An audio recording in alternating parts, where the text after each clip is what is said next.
Nkolo a pambola biso ba oyo tozwi grâce ya kolanda lisusu maloba oyo na émission na biso sur la parole de Dieu. Eza na eloko ekoki kopambola mutu te koleka liloba na Nzambe yango Nkolo alobaki natindaki liloba pe liloba esikolaki yake la parole frère eloko mosusu te biloko nyonso koleka mais parole ekotikala koleka te yango moni au commencement c'était la parole et parole anande elataki corps po ekita na se ezaka mutu mosusu te ka ye Nzambe alata nzoto akita na se ne babengaki Emmanuel pour apporter toujours parole. Tant que baboumi nzoto wana nde a se transformaki na corps céleste à matière zongi atinda les sous esprit na Saint-Esprit nde ezo lobela biso. Donc de la part de l'Éternel tozo lobela po ete yoko bakobika. Tozo lobela likambu ya makila âme. Que Dieu restaure mon âme, que Dieu restaure mon sang. To tirer yango na Psaume 23 na Moulongo nango ya misatu oyo David azolela alobi Seigneur restaure mon âme. Restaure mon âme. Pourquoi? Parce que l'âme c'est le sang. Makila tolobaki na émission elekaki to na bililingi bokolanda mutu aza na biteni misatu aza na corps na âme pe na esprit. L'âme de l'homme là c'est le sang. Donc makila ya mutu nde esalaka vie ya mutu. Ndenge makila na yo ezali yango moni batingi balobaka ah nazo échouer na makambu nanga na vie makila nanga eza mabe.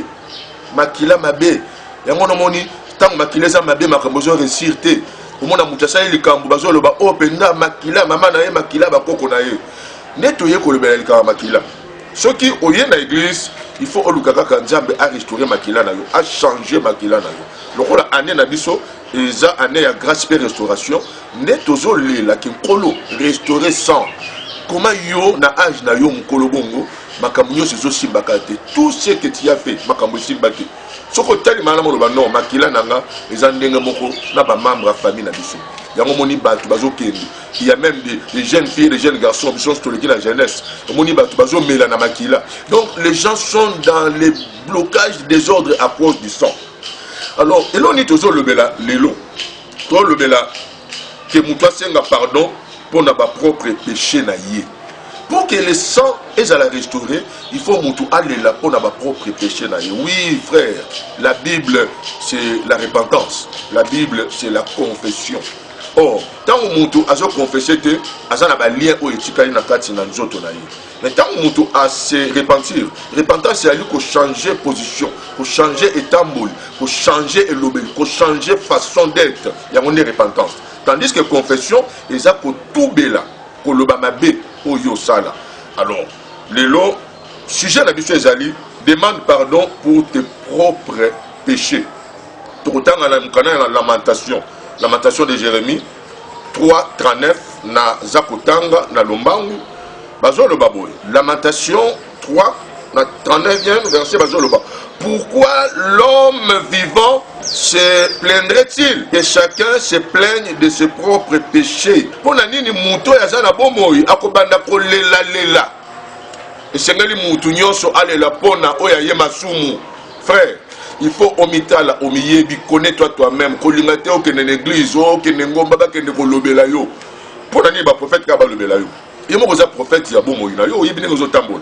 Les versions zebisa pour la nini mutu ya bomoy akoki kolela po na ba vite mutu alela na na masumu na ye tant siko zo ta la vie na yo ne ko comprendre que non na bloqué or blocage ezalaka wapi blocage efandande na makila ne topesa ki verset ya Lévitique 17 Lévitique 17 na mulongo nango de 10 à 14 bazoloba komela makila te.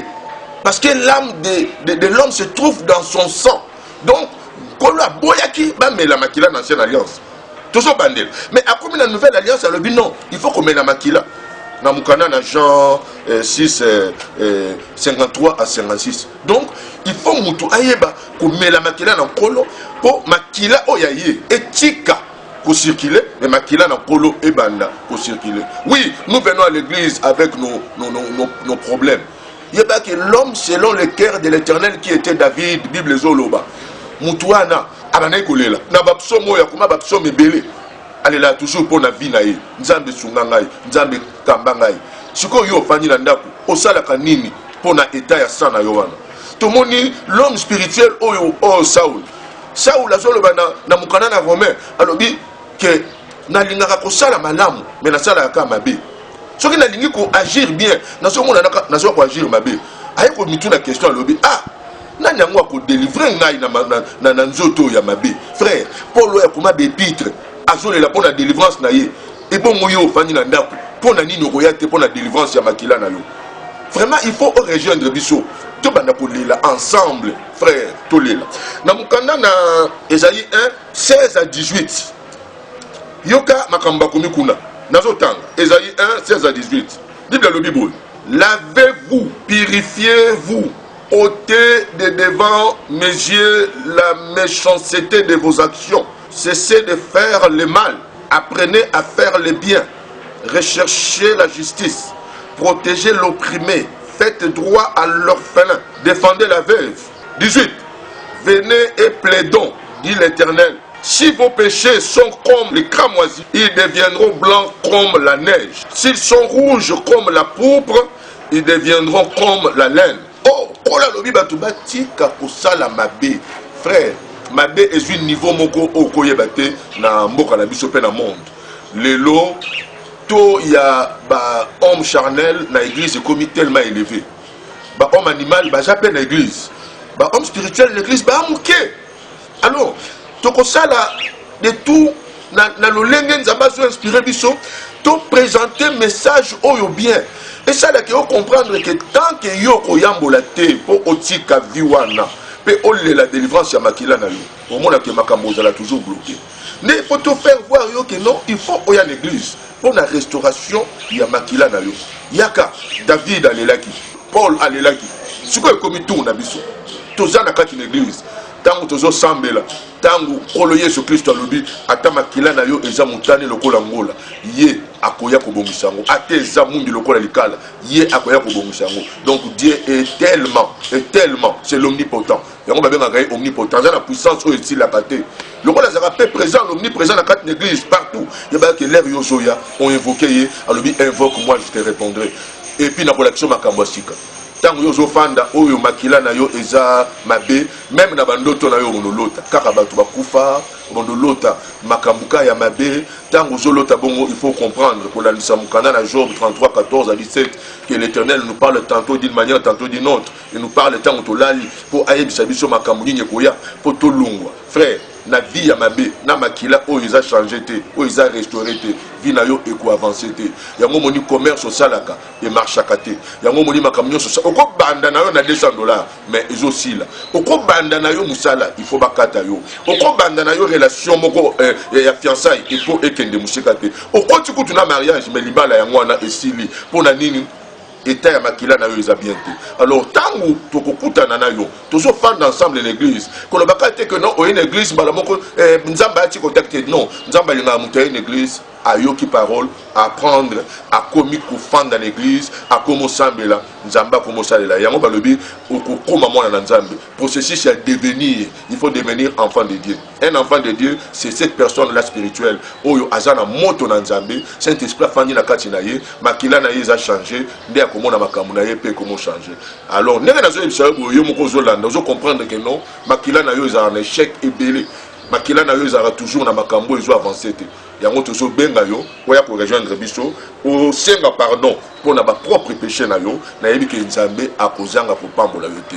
Vraiment toza na église EJCC toza na limité première rue na petit boulevard résidentiel soki oye wana okomona biso église na biso eza kokambama na évêque Paulin Iwanga oyo aza na centrale na Matete na pesi mbote nga naza pasteur Michel Chimanga naza na EJCC limité soko oye na petit boulevard tolobi malamu côté résidentiel soko wuti na Saint-Raph ozo kita oleki mai oleki université canadienne au compter au moins 3 parcelles au komona pancarte bakomi EJCC toza wana au komona na bande oyo leka programme ya kilt na biso na numéro ya téléphone vraiment so rejoindre biso ekozana malamu frère toza ko exhorter yo soki ofandi na makila wana et vous allez bien te yango nzambe azo maudire 3 à 4 générations mais pour la bénédiction balobi azo bénir 1000 générations soki okati lien ya mabe ya makila oyo zanango